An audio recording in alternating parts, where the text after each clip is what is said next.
Donald Trump তার কঠোর অভিবাসন নীতি বাস্তবায়নে আবারও নতুন হুঁশিয়ারি দিয়েছেন। তিনি বলেছেন, যে দেশগুলো যুক্তরাষ্ট্রে অবস্থানরত অবৈধ অভিবাসীদের ফেরত নিতে অস্বীকৃতি জানাবে তাদের সঙ্গে যুক্তরাষ্ট্র বাণিজ্যিক সম্পর্ক ছিন্ন করবে। একই সঙ্গে ওই দেশগুলোর উপর চড়া শুল্ক আরোপের পরিকল্পনাও রয়েছে। টাইম ম্যাগাজিনের বর্ষসেরা ব্যক্তি নির্বাচিত হওয়ার পর এক সাক্ষাৎকারে ট্রাম্প এই মন্তব্য করেন।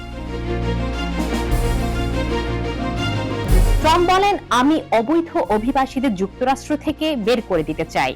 যদি কোনো দেশ তাদের ফিরিয়ে নিতে না চায়, তাহলে তাদের সঙ্গে আমাদের বাণিজ্য থাকবে না, তাদের উপর বড় অঙ্কের শুল্ক আরোপ করা হবে।